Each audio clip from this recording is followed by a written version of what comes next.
pour notre lecture sur le Srimad Bhagavatam. Aujourd'hui, c'est un jour très spécial. On va finir le deuxième chant du Srimad Bhagavatam.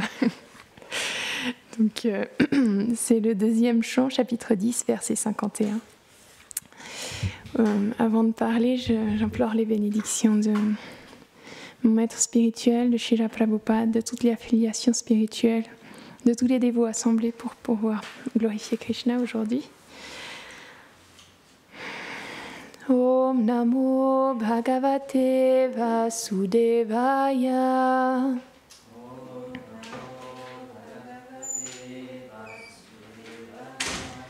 Om Namo Bhagavate Vasudevaya.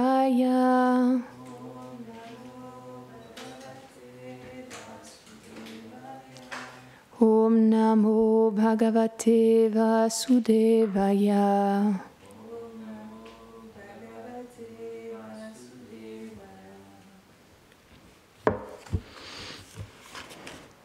Sutta Uvacha. Ragya Parikshita Prishto.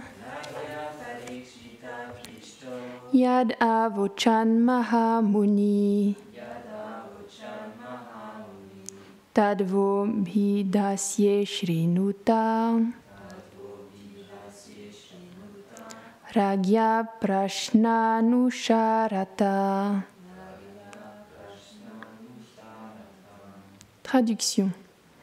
Sutta dit: Je vais t'expliquer ce que le grand sage Shukadev répondit à Parikshit quand il fut interrogé par lui. S'il te plaît, écoute. Commentaire. Ce que le sage Shonaka a demandé à Sutta, le roi l'avait aussi demandé à Shukadev. Et en réponse à la question de Parikshit, Shukadev parla de la conversation entre Vidura et Maitreya. C'est ce qui va être relaté. Ainsi se termine le commentaire du 10e chapitre du 2e chant du Srimad Bhagavatam pour le plaisir des dévots, en accord avec les précédents précepteurs spirituels.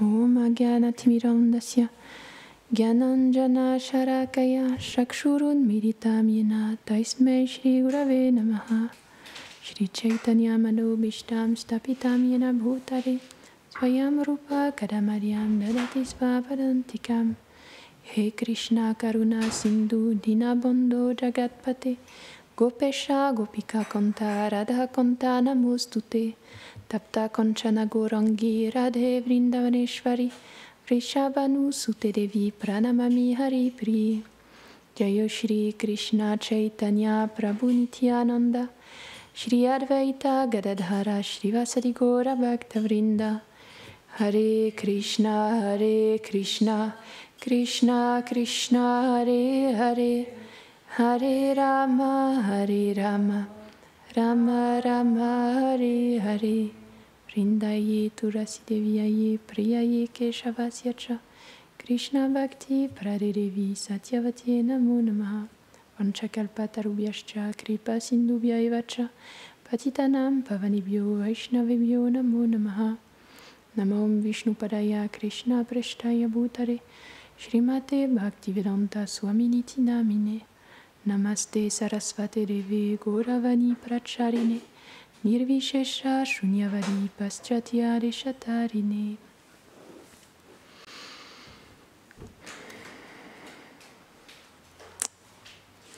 Donc, c'est le dernier verset du deuxième chant et il y a comme un avant-goût de ce qui va se passer dans le troisième chant, puisque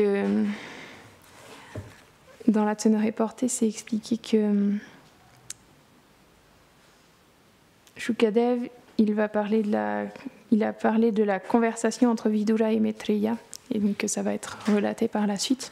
Vidura, c'est le frère de Dhritarashtra et de Pandu. Mais il n'est pas né d'une reine, il est né de l'union de Vyasadeva avec une servante. Mais c'est un très grand sage, mais il ne pouvait pas avoir de titre royal puisque c'est le fils d'une servante. Mais il était toujours là pour conseiller Dhritarashtra et il donnait de très bons conseils. C'était un grand dévot du Seigneur. Et malheureusement, ces conseils n'ont pas été très bien reçus par Dhritarashtra parce qu'il ne lui conseillait pas de continuer à agir comme ça avec les Pandavas et à aller dans cette direction de la guerre, etc. Et finalement, Duryodhana, le fils de Dhritarashtra, il s'est mis en colère contre Vidura. Et je ne sais pas si ça va être relaté dans le 3e chant, ou si ça l'a déjà été avant, je ne me rappelle plus. En tout cas, ce qui s'est passé, c'est que Duryodhana, il a eu des paroles très sévères envers son oncle, très offensantes en fait. Et Dhritarashtra, il n'a pas pris sa défense. Et donc, quand il a vu ça, Vidura, il est parti en pèlerinage. Et c'est là qu'il a rencontré Maitreya Rishi et qu'il va y avoir toute cette grande conversation dont on va parler dans le 3e chant. Et donc, c'est Sutta Goswami qui va raconter ce que Shukadeva Goswami a raconté de cette manière à Parikshit Maharaj, qui finalement est aussi de la famille de Vidura, puisque c'est le petit-fils de Arjuna. C'est difficile, les familles sont complexes. Et puis que Arjuna, c'est comme le neveu de Vidura, ils sont tous liés d'une certaine manière, comme ça. Et donc on peut voir que Vidura, il a complètement abandonné tout envoyé, et il a profité de cette opportunité-là pour aller visiter les lieux saints, pour rencontrer les sages, etc. On voit que les Vaishnavas, ils font toujours tout ce qui se passe dans leur vie, ils en tirent profit de la meilleure manière qui soit. En fait, ils se servent de tout ce qui arrive dans leur vie pour se rapprocher de Krishna. C'est comme Narada Muni qui, lorsque sa mère elle s'est fait piquer par un serpent, il a simplement pensé que c'était une manière que de cette manière-là, il n'avait plus aucun attachement ou plus aucune chose qui le retenait là, et il est parti dans la forêt faire des austérités. Il ne s'est pas lamenté, au contraire, il s'est juste détaché de tout et il est parti dans la forêt. Et donc, c'est intéressant de voir ce comportement que les grands Vaishnavas, ils ont je ne sais pas si c'est l'expression qu'il faut, de voir midi à leur porte, quoi qu'il arrive. Je ne sais pas si ça veut dire ça exactement, mais c'est de voir le meilleur dans tout ce qui leur arrive. Ils ne se lamentent pas, ils acceptent tout ce qui leur arrive et ils prennent simplement refuge en Krishna, quoi qu'il arrive. Et d'un autre côté, il y a les personnes qui cherchent à jouir de ce monde, à profiter de ce monde matériel. Elles s'efforcent constamment de lutter contre l'adversité, avec les gunas, les différentes catastrophes qui arrivent constamment dans ce monde, etc. Et elles essayent désespérément de jouir et d'obtenir des bienfaits, de faire en sorte de sécuriser leur bonheur. Et le problème, c'est que dans ce monde-là, tout est éphémère et le bonheur, il ne peut pas durer. Donc à chaque fois, à un moment ou à un autre, leur lutte, elle est vaine, elle est gâchée, parce qu'à la fin, ça s'effondre, parce que rien n'est durable. Et pourtant, il y en a qui font des si grandes austérités pour pouvoir être heureux.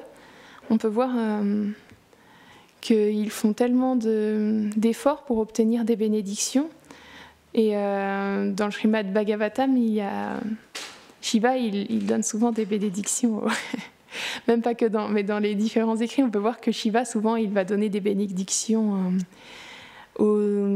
à des personnes qui n'ont pas forcément des bonnes tendances, qui vont avoir tendance à vouloir exploiter les autres, exploiter la terre pour leur propre plaisir. Mais parce qu'il est extrêmement miséricordieux et que quand il voit qu'ils font des austérités pour lui, il est très vite satisfait et il donne des bénédictions de cette manière-là. Dans le 10e chant, d'ailleurs, il y a une histoire comme ça, là où c'est un grand démon, je crois qu'il s'appelle Vritra, si je ne me trompe pas. Et il voulait...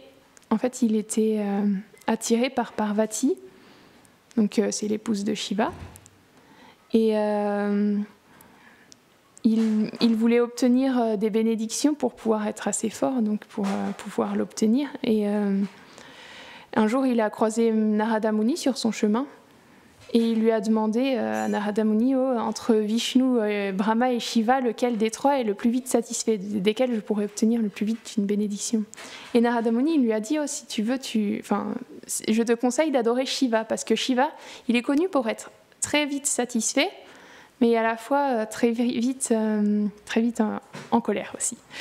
Donc à ce moment-là, l'Asura, il est allé faire des austérités pour satisfaire Shiva. Et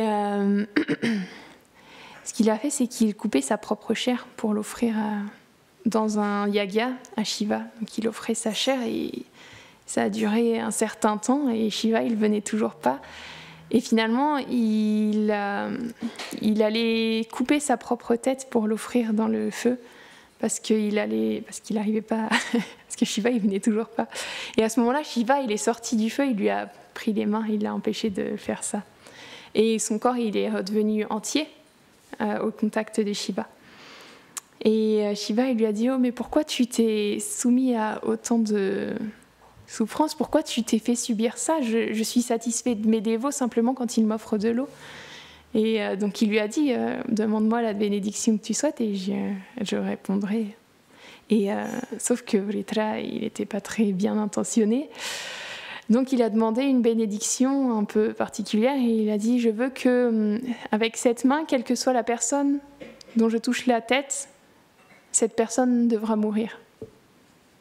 Donc Shiva, il était embêté, mais en même temps, il avait donné sa parole, il ne pouvait pas la retirer. Alors il a souri légèrement et c'est expliqué, il a souri comme quelqu'un qui donne du lait à un serpent. Parce qu'un serpent, quand on lui donne du lait, ça crée du venin. Donc ça crée l'arme que le serpent va utiliser pour blesser les autres en vérité.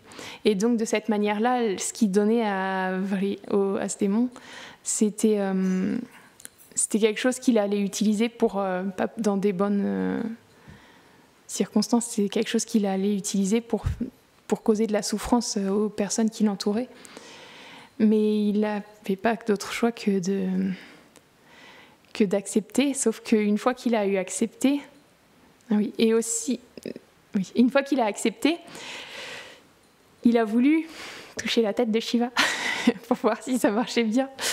Du coup, Shiva, il s'est mis à courir, et il a couru dans tout l'univers pour chercher un refuge. Et Vritra, il était toujours derrière lui à vouloir essayer de toucher sa tête avec sa main. Et finalement, Shiva, il a pris refuge au pied de Vishnu. Et à ce moment-là, c'était Vishnu ou Krishna? C'était Vishnu, je sais plus. Mince. Et à ce moment-là, Vishnu, quand il a vu son dévot arriver comme ça en détresse de loin, il a pris la forme d'un brahmana. Et il est allé voir Vritra et il lui a parlé, il lui a dit « Oh, tu as l'air tellement fatigué, repose-toi un peu. » Il lui a dit des belles paroles. Tu as couru, donc repose-toi un peu, mais qu'est-ce qui se passe? Pourquoi te hâtes-tu comme ça? Et Vritra, il lui a dit qu'il voulait trouver Shiva, qu'il avait obtenu la bénédiction de Shiva et qu'il voulait vérifier s'il voulait toucher sa tête pour pouvoir...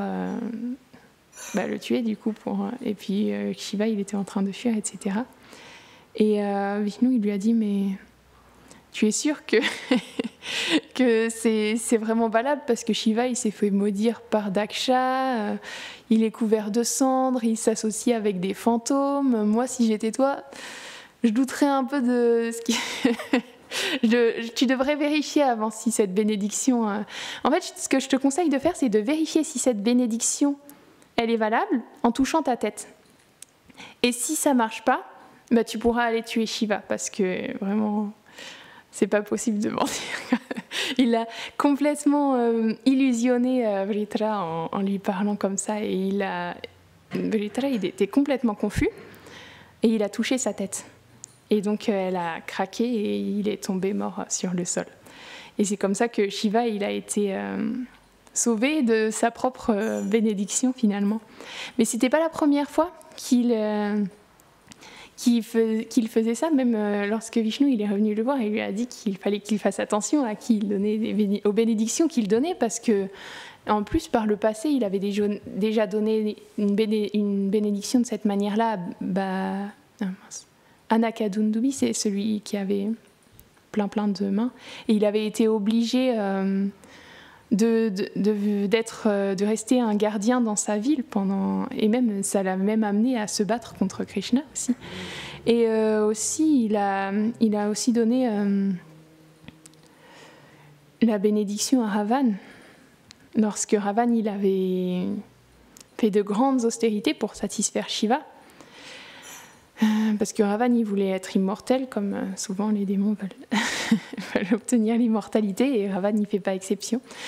Alors encore une fois il a fait des grandes austérités pour satisfaire Shiva. Il avait 10 têtes, donc à chaque fois il coupait une de ses têtes, et lorsqu'il avait coupé la 10e tête, Shiva est apparu encore une fois et lui a demandé ce qu'il voulait. Et Ravan il a désiré être immortel, mais Shiva il ne pouvait pas vraiment lui permettre d'être immortel. Alors c'est intéressant parce que justement Yashoda Dulal il m'avait posé la question lorsque j'avais raconté le Ramayana le jour de Ramnavami, et c'est à ce moment-là que Shiva il lui a donné une goutte de nectar d'immortalité qui était alors ce que j'avais lu c'était dans sa poitrine, et puis aujourd'hui j'ai lu derrière son nombril, donc en tout cas à l'intérieur de lui, il y avait cette goutte de nectar d'immortalité qui le faisait qu'il était impossible à tuer. Et aussi, il a demandé à Shiva d'avoir la suprématie sur les Devas, les Asuras, les Nagas, donc plein d'êtres comme ça. Mais il n'a pas mentionné évidemment ni les Vanara, donc les guerriers singes qui sont venus par la suite, ni les êtres humains, parce qu'il les considérait comme trop faibles, donc pas dignes de son intérêt. Alors, Shiva il lui a donné ses bénédictions. Mais Ravan, c'est de la même manière que Vritra, il a voulu nuire à Shiva après avoir obtenu cette bénédiction. Ravan, il est devenu aussi très orgueilleux et il a voulu se retourner contre la personne même qu'il avait bénie, parce qu'il était devenu trop fier. Et un jour, il a voulu soulever le mont Kailash, là où Shiva se trouvait. Et donc il a pris ses 10 mains et il a commencé à essayer de soulever le mont Kailash, parce qu'en fait c'est le serviteur de Shiva, Nandi. Il a une apparence d'ailleurs avec une tête de singe, et donc et il a empêché Ravan de passer par-dessus le mont Kailash, parce que c'est la demeure du Seigneur Shiva, donc il ne peut pas passer par-dessus. Et Ravan, il s'est mis en colère et il s'est moqué de lui, et donc à ce moment-là, Nandi, il a maudit Ravan que des personnes telles que lui, donc des Vanaja, des singes, ils causeraient sa perte de lui et des Rakshasa. Et donc, à la suite de ça, Ravan, parce qu'il ne pouvait pas passer par-dessus le mont Kailash, il a pris ses 10 mains, il a essayé de soulever comme ça le mont Kailash. Et ça a dérangé Shiva et Parvati, bien sûr. Et Shiva, ce qu'il a fait, c'est qu'il a posé son orteil au-dessus du mont Kailash. et vu qu'il est très puissant, ça a bloqué Ravan. Avec ses 10 mains, il était coincé sous la montagne, il ne pouvait plus bouger. Et pendant des milliers d'années comme ça, il est resté. Et il s'est rendu compte qu'il avait fait une erreur. Alors il a commencé à chanter les gloires de Shiva encore et encore pendant toutes ces années. Et même quand la montagne a bougé, d'ailleurs, ça a dérangé Parvati. Et là encore, elle a maudit Ravan qu'une femme causerait sa destruction, parce qu'elle avait été offensée par cette chose-là. Et Shiva, il entendait toutes les louanges de Ravan, donc au bout de quelques milliers d'années, il est venu encore une fois et il l'a libéré de sa prison, quoi, de sous la montagne. Et il lui a demandé s'il voulait une bénédiction. Et à ce moment-là, Ravan, il a eu une seconde bénédiction de Shiva et il a obtenu son arme. Et donc, il est devenu très puissant, encore une fois, encore plus puissant qu'avant grâce à la bénédiction de Shiva. Mais malgré tout, c'était simplement, il avait eu beau obtenir plusieurs bénédictions de Shiva, il était... Bien sûr, ce sont des divertissements, et c'est un grand dévot qui joue ce rôle-là. On se répète souvent ça. C'est important de se souvenir que ce n'est pas des êtres ordinaires. Mais étant donné que c'était des choses qu'il voulait simplement pour lui, pour profiter, pour son propre bonheur, ça ne pouvait pas durer éternellement finalement. Ça n'était pas un véritable bonheur qui était lié à son éternité, quoi. C'était simplement pour assouvir ses besoins matériels. Et donc, d'une manière ou d'une autre, ça a pris fin quand Ramachandra il est venu et qu'il a tiré sa flèche qui a séché cette goutte de nectar qui était à l'intérieur de lui. Il a perdu tout ce qu'il avait fait, toutes ces milliers d'austérités, de chants, de louanges de Shiva, d'offrir toutes ses têtes une à une dans le feu. Ça a été réduit complètement à néant parce que dans ce monde matériel, c'est comme ça que ça marche. Tous les efforts qu'on fera dans ce monde, ils seront voués à se terminer de cette même manière-là. C'est pour ça que c'est comme on parle souvent de tous ces zéros, mais s'il n'y a pas le 1 devant, tous les zéros qu'il y a sur un billet, ils ne valent rien. Et le 1, c'est Krishna. Donc ce qui compte, c'est pas ce qu'on fait, c'est pour la raison pour laquelle on le fait. C'est ça qui donne tout. C'est le désir qu'on a derrière toutes nos actions qui donne un sens à toutes ces actions. Bien sûr, c'est pas pour ça qu'il faut agir n'importe comment, comme Gaurananda il le mentionnait hier. Il y a des lignes de conduite, etc., qui sont données dans les Védas. Mais tout ça, ça a de la valeur quand on s'engage au service de Krishna. Parce que ça, c'est lié à notre éternité. Et ça peut nous permettre de...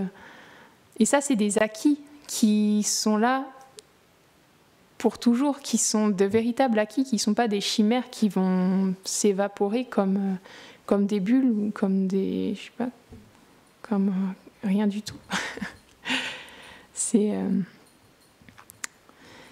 ça qui a une véritable valeur. Et c'est pour ça que tout ce qu'on fait lorsqu'on l'engage pour le service de Krishna, ça prend du sens. Mais tout ce qu'on fait lorsqu'on l'engage pour notre propre plaisir, eh bien, ça ne durera pas. Ce sera simplement finalement un goût amer à la fin, parce qu'on perdra tout. Et tout ce qu'on aura fait, même, ça peut nous amener à avoir des conditions qui se dégradent et à vivre de grandes difficultés par la suite.